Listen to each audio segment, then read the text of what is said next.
a mental shift that's provided me with some clarity, particularly when things don't happen right away. As we all know, the good things don't. Validation is stubborn. It'll take its time.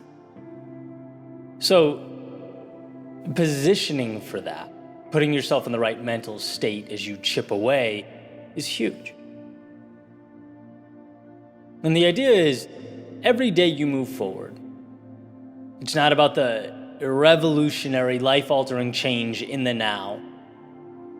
It's about the continuous building up and positioning of oneself for an opportunity to come. In other words, the monumental opportunity is out there. It does exist. And you will inevitably cross paths with it. The question is, will you have grown as a person? Will your skills have been sufficiently developed? Will your overall competency have been elevated enough so that you're ready to receive it when you do? That's the thing about opportunities. They only matter if we put ourselves in position to receive them. And part of what motivates me every day is the fact that I'm chipping away at those opportunities to come at some point in the future. Opportunities I can't even, understand or fathom in the moment. But the reason I'll be able to capitalize on them is because of today's groundwork. And that's the point here. That's often when life feels heavy, what pushes me through.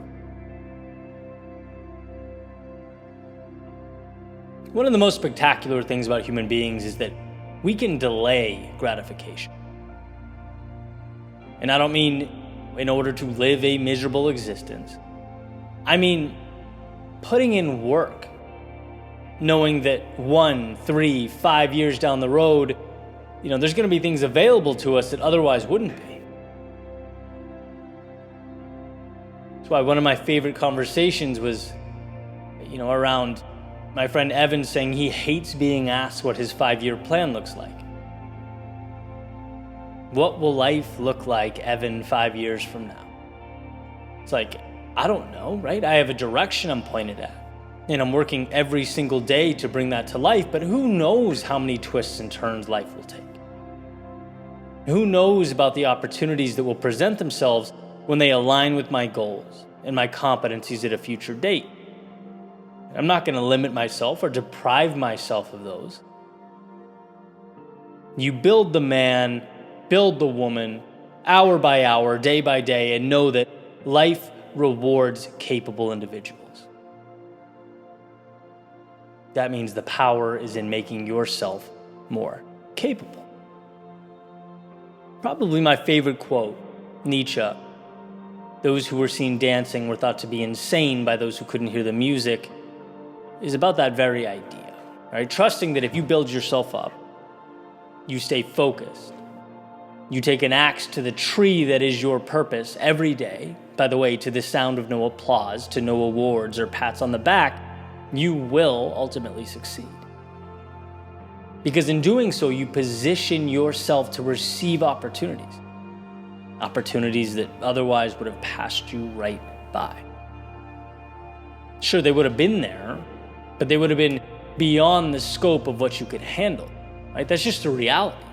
Building oneself up is like an all-access pass to the show that is life. In becoming more, you can see more, you can do more, you can access more. That's why, as the saying goes, it's not about getting what you want. It's about the person you become along the way. Becoming the type of person who can do those things, who is deserving of those things. So when you're frustrated or down, when you're looking around and saying to yourself, there's still a substantial gap here between where I am and where I'd like to be. Know that you showed up.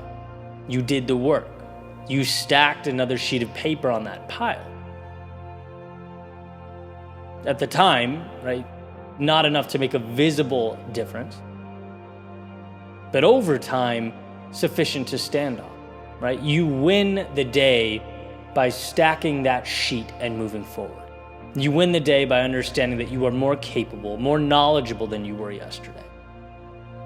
You've taken another step forward in positioning yourself to receive those opportunities that will come. If you hang in long enough, they always do. And when they do, you'll think back to all those days of frustration, those seemingly anticlimactic occurrences, and you'll be grateful that you saw it through, that you weren't frustrated or discouraged by the now, but rather saw it as the bridge to infinite opportunity.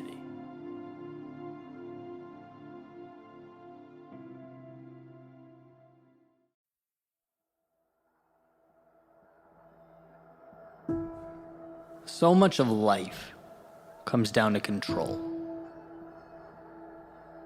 Understanding what we cannot control while simultaneously capitalizing and making the most of the things that we can.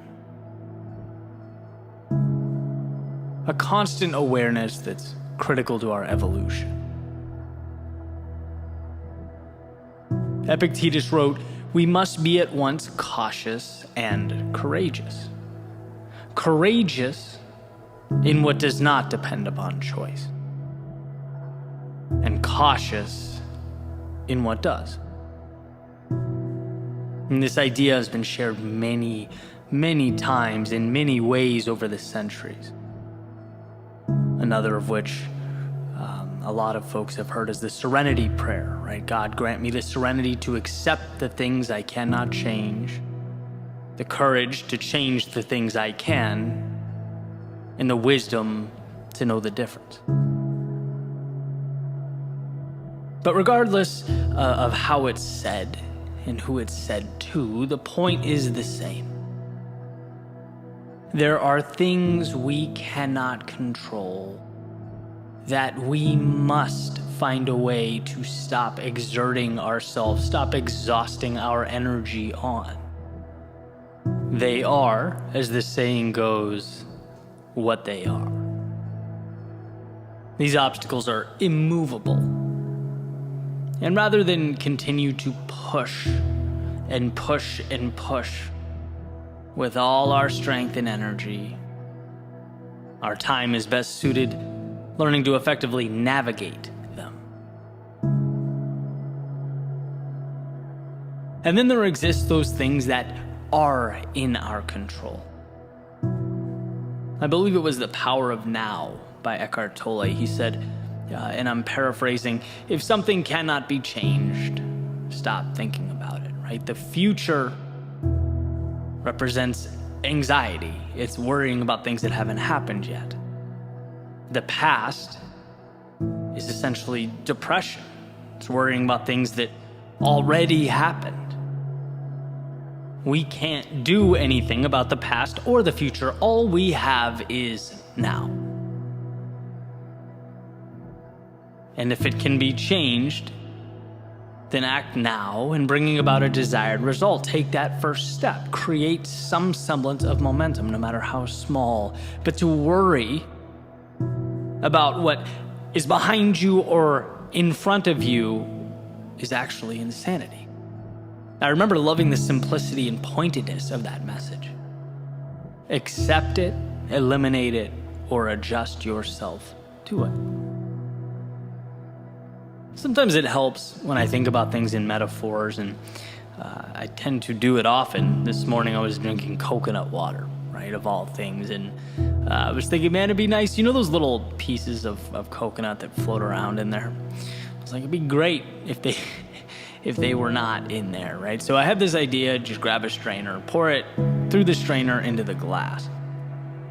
I'm leaning over the counter, watching the pieces of coconut collect in the strainer, and I'm just thinking, sort of zoning out, like, imagine if those were my problems, just being separated out of my life just like that, how nice it would be.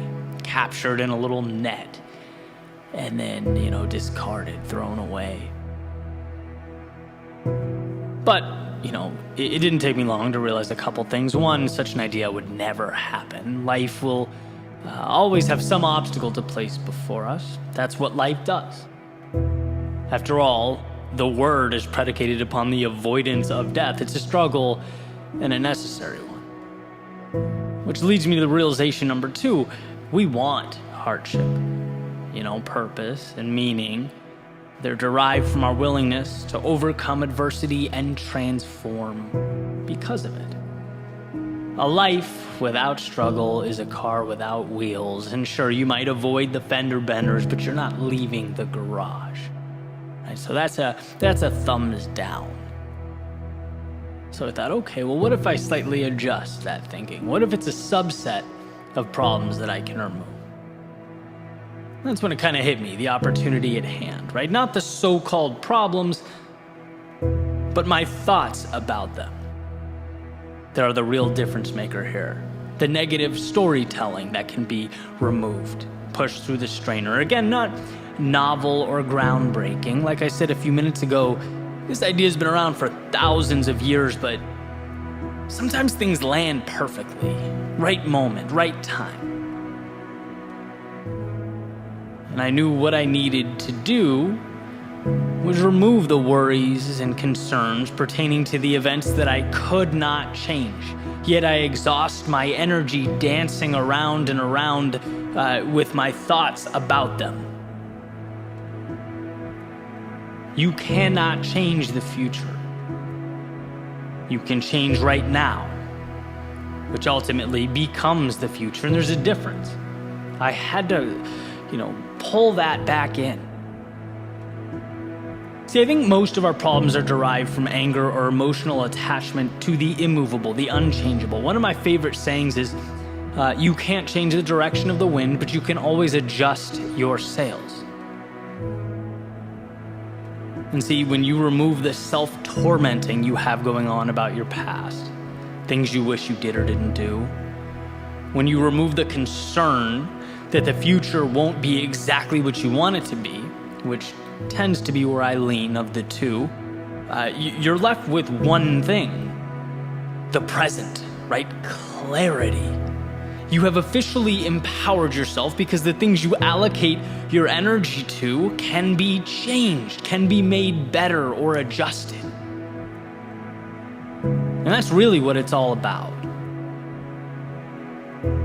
You can't change the fact that someone you loved or cared about let you down. But when you dwell on it, you're now giving up the present as well. You're preventing yourself from doing what is required of you now to make your life better. You can't control the fact that your company's reducing its size and your department is being eliminated. Can't control the fact that 8% get accepted to whatever you're applying to. Can't control the fact that you will be criticized for doing the unpopular thing, the thing that you believe to be right. And I say these things not to be a downer. I actually don't think there's anything sad about this. To the contrary. Right now that you've accepted these truths, accepted this as reality, now you can move toward what's best for you. No more dwelling on the unchangeable. No more fighting unwinnable wars. No, it's time to go put yourself in position to conquer whatever mountain is next. By straining out the things that cannot be changed, you are left only with what can. You can't change your company's personnel reduction, but you can find something else, something better out there. You can set the stage for a new journey. You can't increase the acceptance rate, but you can increase your value, go above and beyond, put yourself in position to succeed. And if you don't, they're lost. Continue learning, continue growing, continue moving forward. You can't stop the world's criticism, but you can learn to toughen up emotionally, learn to trust your intuition and decision making. Surround yourself with people you trust who lift you up. See, when you stop wasting time and energy on the wrong things, you get the right things. Like Greg McKeown says in Essentialism, it's not what we can acquire, but often what we cut away. Removing the things that weigh us down, that we're dragging along with us everywhere we go. They don't need to be there. I say to myself often that I have everything I need. It's there. Some of it's materialized. Some of it exists as a seed that I need to identify and water and nurture, but it's all right here. Which means the problem will never be that I'm incapable. It will never be that I'm not good enough. No, when I'm in the wrong, it's because I've forgotten to see it. I've either become consumed with the wrong things or lost faith in myself to do the right things. And knowing this has been a gift. It's been tremendous. It's helped me even during the darkest moments to reacquire what matters most. Sometimes it takes hours, sometimes days, even weeks or longer, but I get there. Eventually I arrive, and so can you. You have the ability to parse out why you feel the way you do, to categorize the thoughts in your head. Can I change it? No? Okay, gone. And with all that's left begins the journey, the good stuff. The adversity and the problems that will make you who you are. And don't misunderstand me. I'm not saying it will be easy, but I'm saying it will be worth it. And that's critical to understand. Your world is there to maneuver and adjust, to reshape, but its transformation depends on a laser-like focus on that which is malleable. That's saying, do what you can where you are with what you have. It will lead you to exactly where you need to be. Even if you don't trust the road before you, trust yourself to walk down it.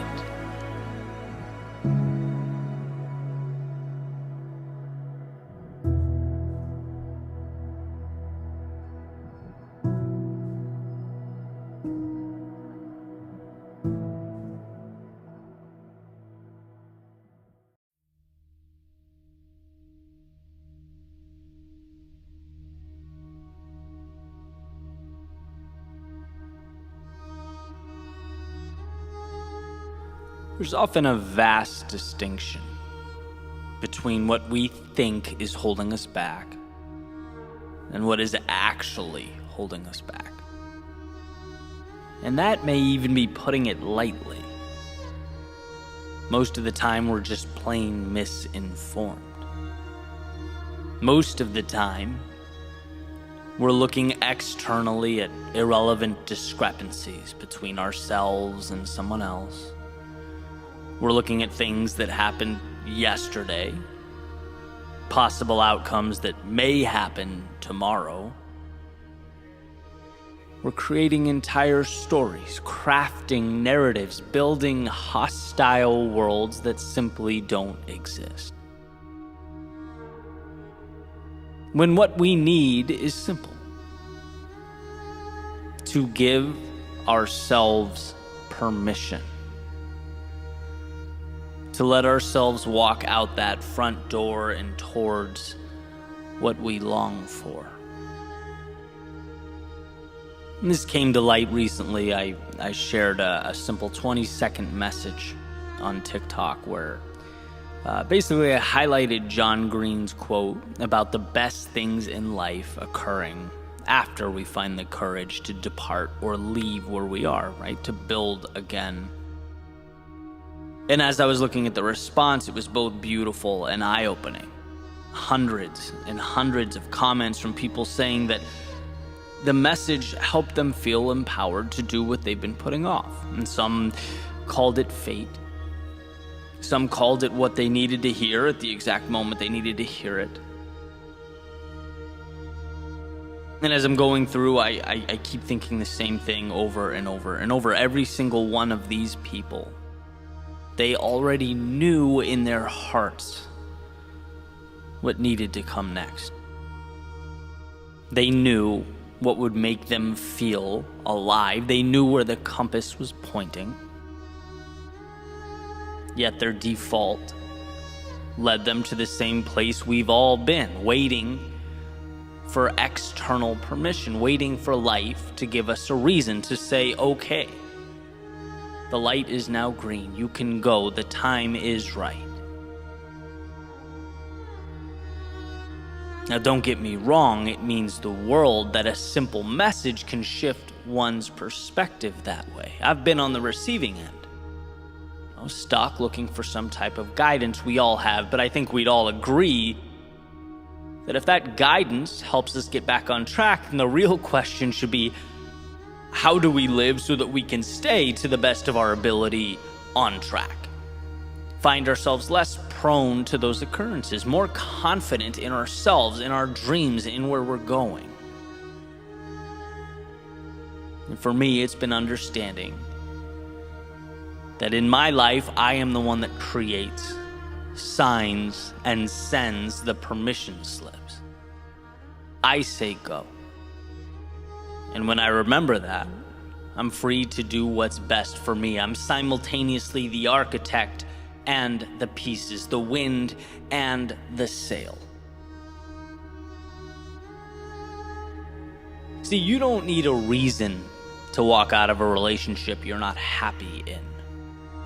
You don't need a reason to leave a job that's not pushing you to be who you most want to become. You don't need a reason to change a habit or reinvent yourself or begin again. No, all you need is the courage to green light what your heart already knows it wants.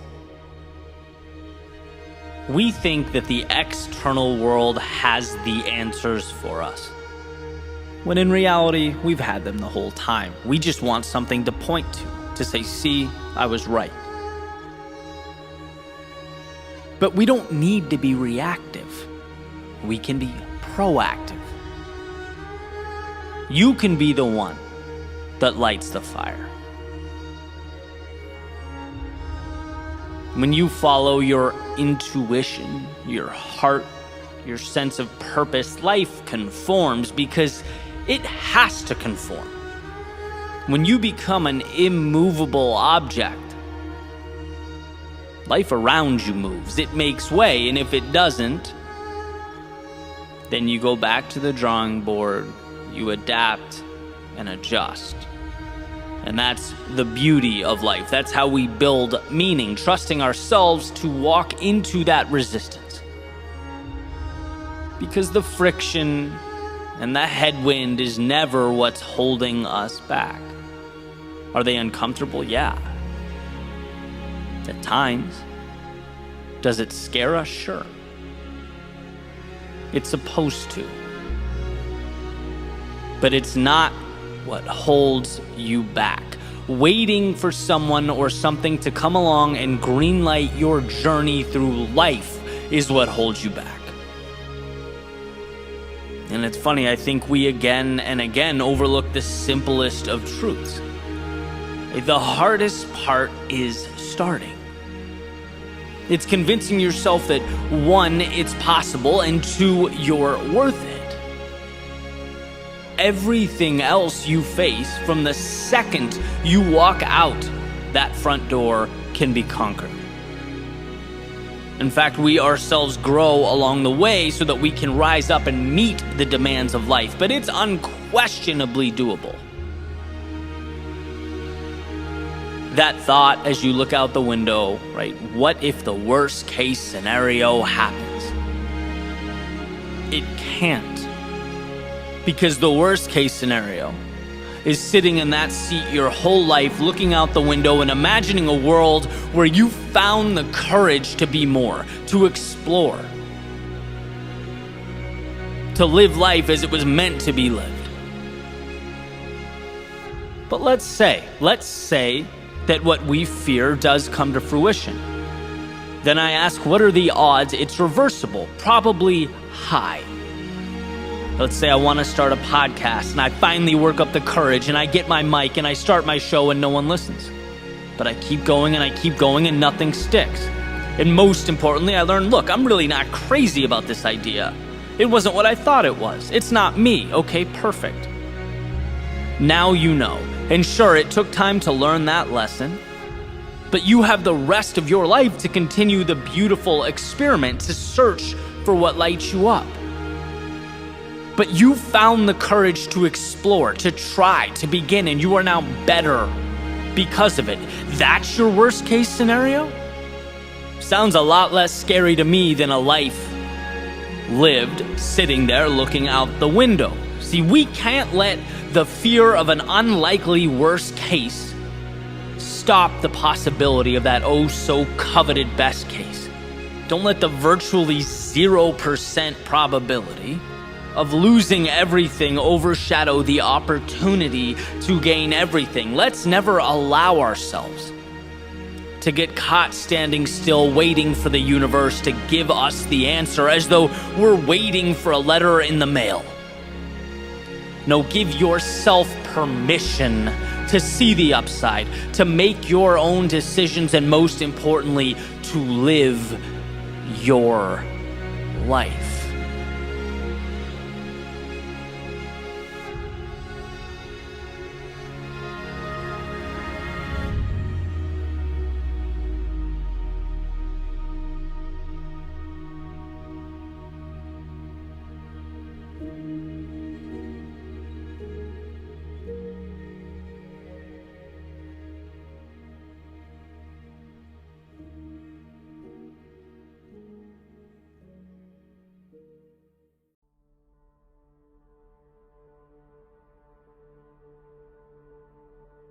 Why is this battle you versus you?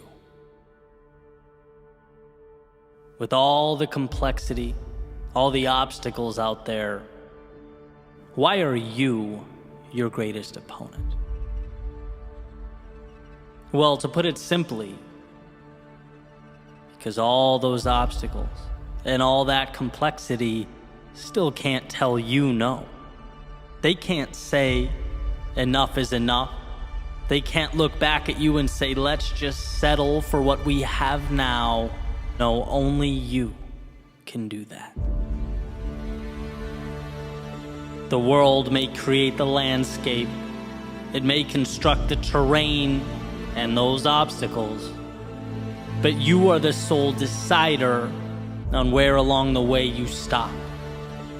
You decide how far you want to go and how much you are willing to endure. When it comes to your advancement or limitation, you are in the driver's seat. I just picked up a copy of Will Smith's recent book, and one of the ideas that stood out to me was resilience. And this part in the book, it's actually kind of uncomfortable to get through, but incredibly powerful. He's talking about his childhood and the polarity of his father's personality. A man who would do anything to provide for his family. He took pride in that and saw it as his primary responsibility, but simultaneously was their greatest source of pain. And he mentions his father, hitting his mother from time to time. In one particular example, struck his mother in the face so hard that it knocked her on the floor. And as she stood back up, she said something along the lines of, "You can hit me, but you can't hurt me." And that was the first time Will understood as a child the difference between what the outside world inflicts upon us and how we choose to react to that occurrence. That understanding is power. It's why you are the author of your story. In the sense that every single thing dropped at your feet, every situation, every occurrence, they come with an implicit question attached, a question that you and only you are responsible for answering. The question is, what does this mean? And how you respond to that question determines whether you go left or right at that metaphorical fork in the road. Does the occurrence detract from your ambitions, or is it a multiplier? Does it confirm your doubts and insecurities, or is it your reason to rise to the occasion? An opportunity to stretch, to evolve. That's a gift That's an invite, not some sort of divine punishment. But the challenge is removing the layers until you arrive at the value. And it's hard, but you get there by saying yes. You get there by choosing to see the value. And here's a quick example. My favorite thing about athletics, which was, for me, a ton of running. Now I throw more interval training in there, but the same concepts apply. It's a chance to remind myself that I don't negotiate with my weakness. I don't give myself an opportunity to rationalize with the voice that wants me to quit. That question, that fork in the road, I answered it. I charted its course before the workout started, knowing this is going to be uncomfortable at times, but it's where I need to go. There will be no more thinking from here on out. And so today's workout, for example, switching deadlifts, burpees, to squats, to core, you don't think. You see the next requirement, the next task, and you simply say yes. You don't need your mind for this. In fact, you go before your mind even knows where it's going, because that dotted line has already been signed. And that was the breakthrough for me. When you separate what you have to do with the hurt associated with doing that thing, you free yourself. After all, what's there to hold you back if you can't talk yourself out of doing things? See, we tend to think our greatest adversity is the pain, or the confusion, or the unknown. But it's like, no, those are the byproducts of doing anything of significance. The adversary is the voice that begs you to slow down because of those things. And if you can figure out in your own life how to create space between the two, how to separate the task and the discomfort often brought about by the task, there's nothing that will ever be able to slow you down. And look, I'm not saying that you walk around without ever utilizing the power of that brilliant mind you possess. One's ability to think is everything. But what I am saying is there is a time to shut it off. There is a time in which, to avoid overthinking, we simplify. Action, reaction. One more mile, okay, end of story. 1 minute of jump squats next, roger that, period. It's taking the emotion out of the process, refusing to leave the door cracked for the inner dialogue that says, hey, maybe you don't do this. Maybe you slow down. Are you sure you can handle what's next? No, all of that is tuned out. It's assignment, go. Next, go. Next, go. You know this is the right thing. You did your thinking before grabbing the sword, shield, and stepping into the arena. Now guess what? It's instinct. It's doing what has to be done. And what has to be done hurts. And look, you didn't have to accept that. You didn't have to step in. You could have stayed home, but somewhere along the way you looked in the mirror and said, the difficult path is the one with the value. And now here you are, face to face with hungry lions, clashing swords with your adversaries. There's no turning back now. Now is when you parse out pain from the objective. The pain is now part of the audience.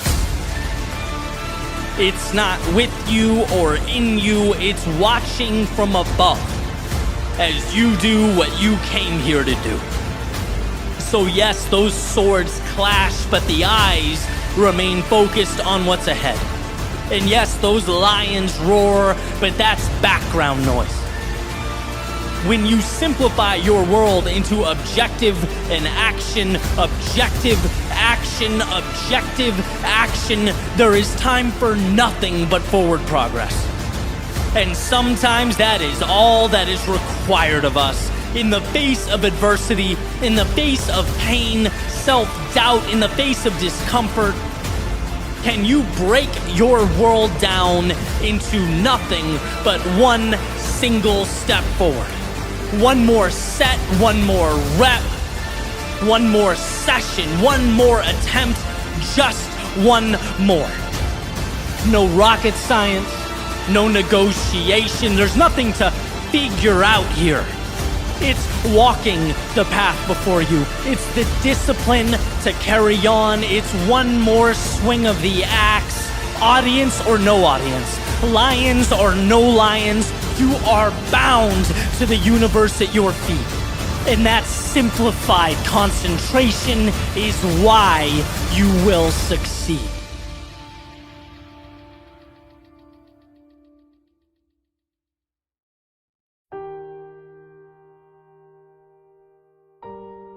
I'll never forget listening to Jim Rohn. I was taking a walk in the middle of the day. I needed to get out, decompress, rethink, realign. And this message came through my headphones. He said, "We must all suffer from one of two pains. The pain of discipline or the pain of regret. The difference is discipline weighs ounces while regret weighs tons." And I needed that. I needed that because sometimes we forget why. In the midst of the day-to-day, the trials and tribulations of life, we forget why we endure. And there's a strange dichotomy that exists. Because, you can't measure discomfort that hasn't arrived yet. You can't identify regret that hasn't materialized. Yet in a way, you have to. You have to somehow make that tangible. You have to know that sacrifices of today deliver you from the anguish of "I wish," or "if only," or "maybe I could have." I've heard it said that humans' ability to delay gratification is what makes us so unique, incredible even. But that doesn't mean it comes easy. So as I walked, I became reacquainted with the trust that I had in myself, in the future, in the steps I was taking.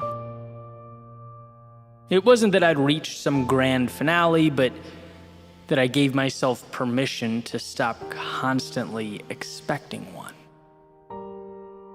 Worrying when things didn't go as planned, feeling disgusted with myself when I fell short. This is, after all, part of a process. And if one stays the course, builds a foundation of discipline to guide them towards what they believe in, things will evolve. We feel uncertain because new things don't have a precedent, at least not a personal one. And that feeling of, I wish I knew or had some predictability, it's real, it's common. But if minimizing regret is what means the most, then it also means that we must have the discipline to walk steadfast into the unpredictability of tomorrow. A long-term, sustained discipline. In one of my favorite interviews, Bronnie Ware, who wrote the top 5 regrets of the dying, was talking about surrender and how she mentioned in her book, letting go. And I asked her, can you explain that? What's the angle? Because the way I look at life, there's always something you can do. You can always improve your situation somehow. And she basically said, it's not about what you can control, what you can do. It's about putting yourself in position to live the life you want to live, and then letting go of that which you cannot control. It's about not worrying over external forces as you walk your path, because all you can do in life is walk your path. And that became the marker, or the question: am I walking my path? Right? And I look at it like this. First, a vision gives you direction, purpose, keeps you excited, injects meaning into life. Second, discipline keeps you moving, becomes the tiny steps that transport you through your pursuit of meaning. And third, trust in the process. That you are here to give everything you have to give, and then the rest, as Bronnie says, must be surrendered. But the reason I bring this up is because all of it fits together like a puzzle, like 3 pillars of a Parthenon. And when people reach out to me all the time, they're upset that they're not as disciplined as they'd like to be. And they're listening to the speeches, they're watching the videos, they're absorbing the content, trying to improve. But nothing seems to get the engine going. And I'm wondering, what is your North Star? What are you aiming for? Because as far as I'm concerned, it's impossible to be disciplined if you don't have a reason. You know, when Jim Rohn states that the pain is in ounces now, well, there's an implicit compared to what being asked, right? Compared to that top of the mountain that you'd presumably miss out on. So if the mountaintop's not defined, you're on a fool's errand. That's why I had so much trouble with my old career, for example. It's hard to be disciplined. There's no buy-in on the purpose. Using my previous metaphor, it's little steps, sure, but towards what? If you don't know, it's only practical then to look around and ask yourself, why am I taking them? Why not go drink with my friends? Why not stream this series on Netflix until 4 a.m.? Why not skip the workout? You can listen to people on YouTube scream at you to do more and be more and try harder all day, but without that piece, it will not get you very far. A vision, the discipline to pursue it, and a trust in the process. And you could say the same with someone who might have a clear vision, a dream, a perfect idea of what they want, but never take action, right? The discipline never materializes. Makes the endeavor just as meaningless. Things don't change until you take that big picture, that vision, and you break it down into little things you can do every day. That's it.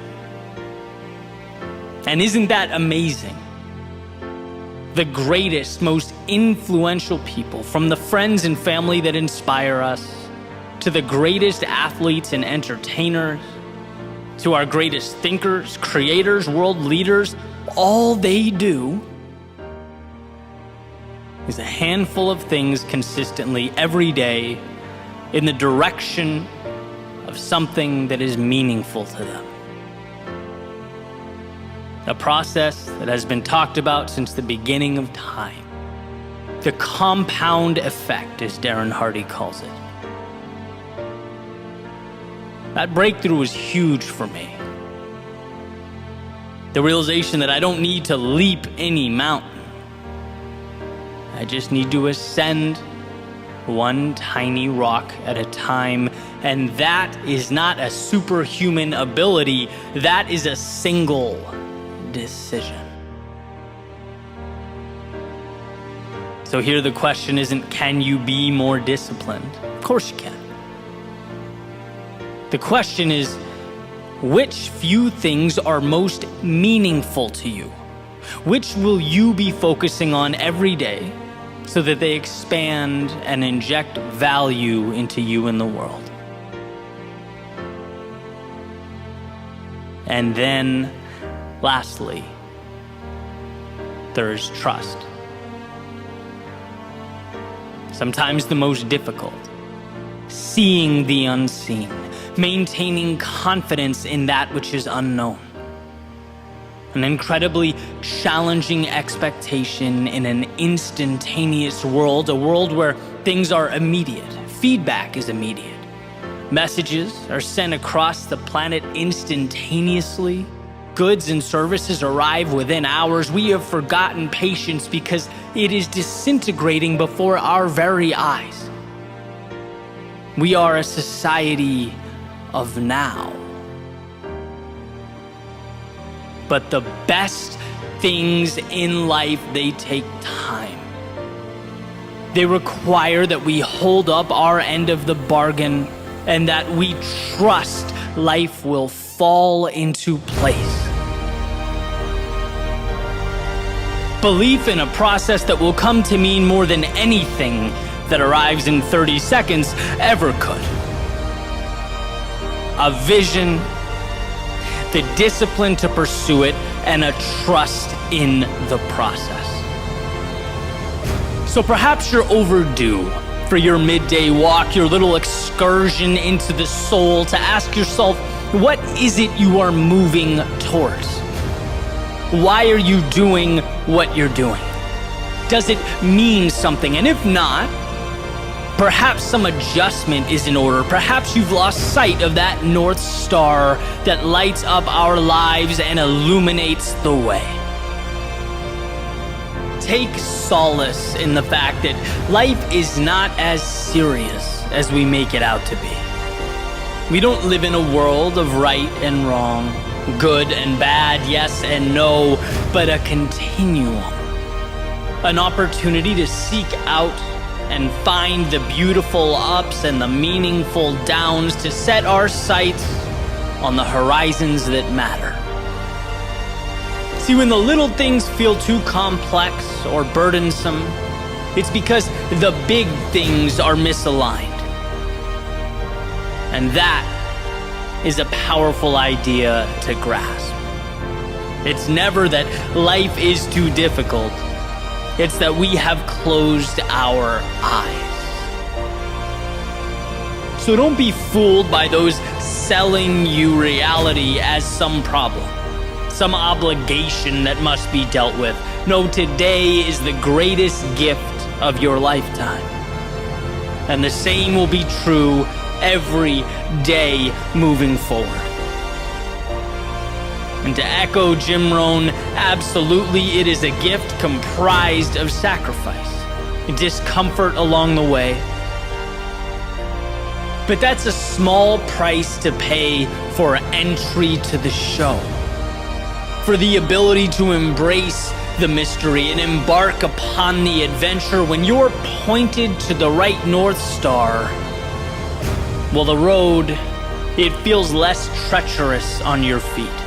The hills less strenuous on your legs. What we often deem to be a lack of preparedness, ability, strength, well, might just be a lack of alignment.